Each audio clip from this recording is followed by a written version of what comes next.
დენიმე წუთის წინ გამოაცხადა მოსამართლე დავით მგელიაშვილმა გადაწყვეტილება და მან თქვა, რომ 8-ვე სინდისის პატიმარი პატიმრობაში უნდა დარჩეს. დღეს მას ჰქონდა შანსი, რომ საქალაქო სასამართლოდანვე გაეთავისუფლებინა თავისუფლებისთვის მებრძოლები, თუმცა მიიღო გადაწყვეტილება, რომ კვლავ ინტენსიურ დაწესებულებაში უნდა დააბრუნონ ადამიანები, რომლებიც ქვეყნის მომავალს იცავდნენ. მოსამართლემ ბევრი რამ არ თქვა დღევანდელ სასამართლო პროცესზე, ვრცელი არ იყო მისი განმარტება, თქვა, რომ ბევრი არაფერი შეცვლილა წინა პროცესის შემდეგ და მან მიიღო გადაწყვეტილება, რომ პატიმრობა უნდა დარჩეს ძალაში და დაკმაყოფილდეს პროკურატურის შუამდგომობა. ჩვენ პირველ შეფასებებს მოგასმენინებთ ახლა ბრალდებულების ოჯახის წევრების. ზვიად ცეცხლაძის დედმამა არის ჩვენთან ერთად და პირველ რიგში დავიწყებთ ზვიად ცეცხლაძის დედასთან საუბარს.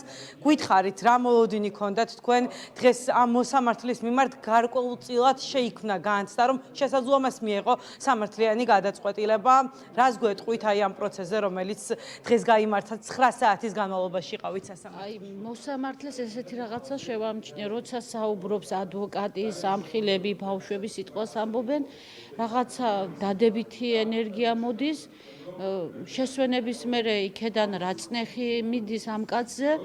ფაქტიურად მე ბოლო მომენტამდე მეგონა კიდე რომ მოსამართლე მიიღებდა გულწრფელ გადაწყვეტილებას.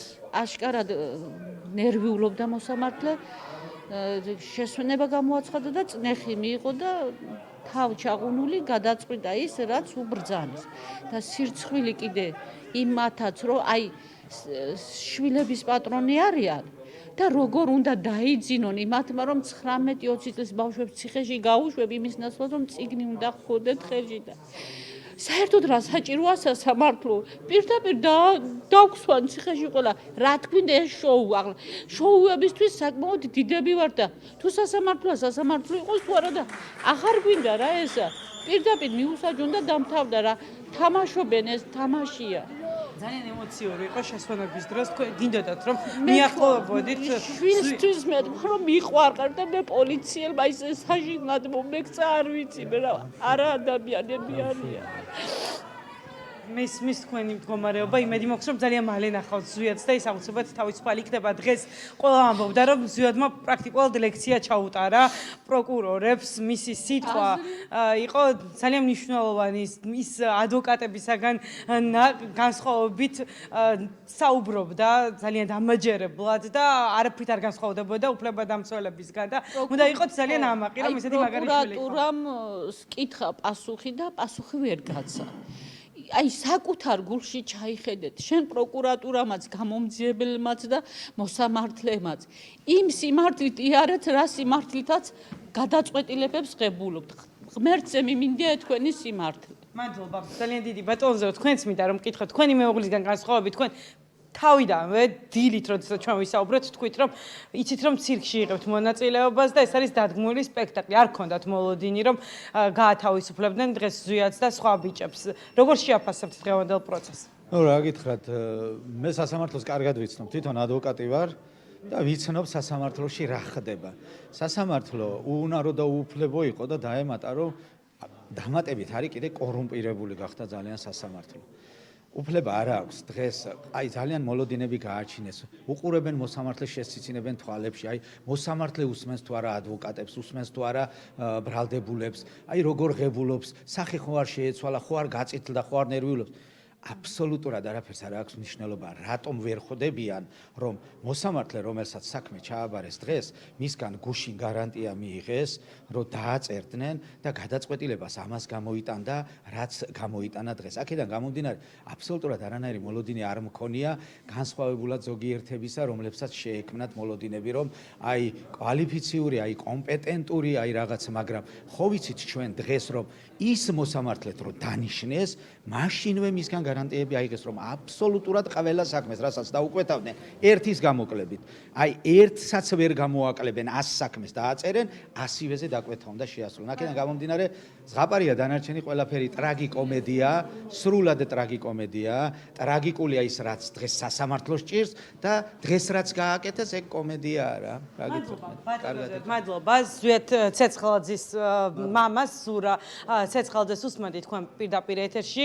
კომედია და აფასებენ იმ ყველაფერს, რაც ვნახეთ სასამართლო პროცესზე დაახლოებით 9 საათის განმავლობაში მიმდინარეობდა დღეს ხდომა და როდესაც პროკურატურა ამბობს, რომ ჯგუფურ ძალადობას ედავება და ძალადობის ორგანიზებას მათ შორის 8 დაკავებულიდან 3-ს ძალიან საინტერესო იყო დღევანდელ პროცესზე დაკვირვება, რადგან ბრალდებულები, ერთ-ერთ მაგალითს მოვუყვები მაყურებელს, ვიდრე მოსამართლის გადაწყვეტილებას მოვასმენებ, ერთ-ერთი ბრალდებულმა შეუძლოდ იგრძნო თავი, პატარა ადგილი არის გამოყოფილი ბრალდებულებისთვის და 8 ბრალდებული მანდატური სამსახურთან ერთად, საბადრაგო სამსახურთან ერთად იდგა ამ ადგილას, ზურგი ატკივდა და ადვოკატმა ითხოვა მოსამართლისგან ნებართვა, რომ ცოტახანი წამოდგებოდა ეს ბრალდებული და მეორე ბრალდებული მჯდომარე უკეთებდა მასაჟებს, ერთმანეთს აწვდიდნენ წყალს და ეხმარებოდნენ ერთმანეთზე ზრუნავდნენ ეს ადამიანები, რომლებიც საერთოდ არ იცნობდნენ ერთმანეთს, როცა თავისუფლები იყვნენ და გაიცნეს სასამართლო პროცესზე და ბუნებრივია ყველასთვის არის ძალიან ცინიკური და კომედიური ის ყველაფერი, რასაც უყურებენ სასამართლოს ხდომათა დარბაზში. მოსამართლემ ცოტა ხნის წინ გამოაცხადა გადაწყვეტილება, თქვა რომ პატიმრობაში ტოვებს სინდისის ყველა პატიმარს, 8-ვე პატიმარს და რა თქმა უნდა დარბაზის უკმაყოფილება მოყვა ამ გადაწყვეტილებას, ისმოდა შეძახილები თავისუფლება რეჟიმის პატიმრებს და ამხნევებდნენ სინდისის პატიმრებს, მათი მეგობრები, ახლობლები და უბრალოდ გულშემატკივრები ადამიანები, ვინც დღეს იმყოფებოდნენ ხდომათა დარბაზში, ყველაზე დიდ დარბაზში ჩატარდა დღეს პროცესი, 150 კაცი ეტევა ამ დარბაზში და მთელი დღის განმავლობაში ეს დარბაზი იყო გადავსებული. ჩვენ შეგვიძლია ვნახოთ და მოვისმინოთ ახლა რა ხდებოდა სასამართლოს გადაწყვეტილების შემდეგ ხდომათა დარბაზში. სასამართლო მიიღო გადაწყვეტილება, რომ ბრალდებულების ზვიან ცეცხლაძის, ვასილ კაძელაშვილის, ვიქტორია კასრაძის, იმპა ალიევის, თორნიკე გოშაძის, გიორგი გორგაძის, ნიკოლოზ ჯავახიშვილისა და ირაკლი მემენაშვილის მიმართ ავტოქციის შესახებ გამოყენებული პატიმრობა დატოვა უცვლელად.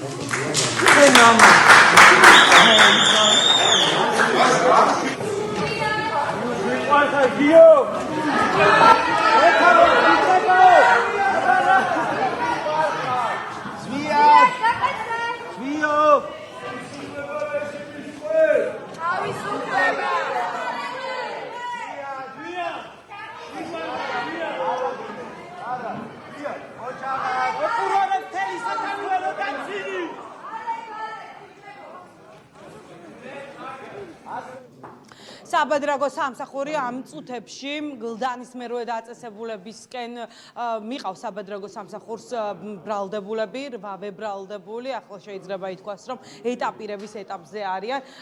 ვეფხია კასრაძის ადვოკატი არის ჩვენთან ერთად და მასაც ვთხოვთ, რომ შეაფასოს დღევანდელი სასამართლო პროცესი, რას გვეტყვით მოსამართლის გადაწყვეტილებაზე, პატიმრობაში დარჩა 8-ვე პატიმარი. პირველ რიგში მინდა მოგახსენოთ, რომ დღევანდელი დღეს ჩვენ განვიხილავდით მტკიცებულების დაუშვებლობასთან დაკავშირებით ქონდა შუამდგომლობა. რა თქმა უნდა, ამის პოზიციას ამასთან დაკავშირებით ჩვენ მოვისმენთ 12-ში, მაგრამ ძალიან მნიშვნელოვანია ის ვთქვათ, რომ გამოძიების ვადა, რომელიც იყო გაგრძელებული და იყო მაქსიმალური ვადა აღებული, აი იმ ვადაშიც კი ვირუზრუნავ პროკურატურამ, რომ რაიმე ხალმტკიცებულება საქმეში წარმოედგინა, რომელიც კონკრეტულად დაადასტურებდა ვეფხია კასრაძის მხრიდან კონკრეტული დანაშაულის ჩადინას, რასაც ედავებიან, ეს არის ორგანიზებული დანაშაულის, თემძვანელობას, ორგანიზაციის გაწევას და ასე შემდგომ.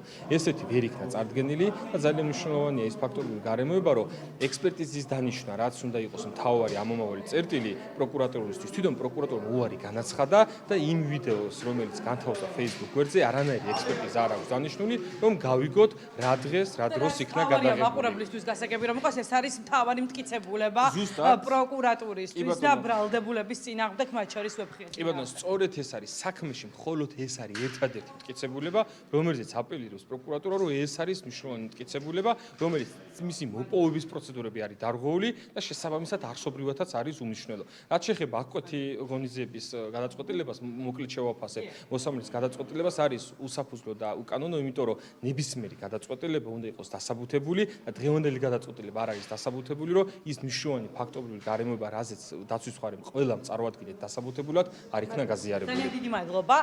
ეს თქვენ მოისმინეთ უფლებადამცველის ვეფხია კასრაძის ადვოკატის პოზიცია. მაშასი ასეთია ვითარება საქალაქო სასამართლოში. სინდისის პატიმრების ოჯახის წევრებმა უკვე დატოვეს სასამართლოს. შემდეგ ის ხდომა 12 მარტს ჩაინიშნა. მოსამართლემ დღეს შანსი არ გამოიყენა.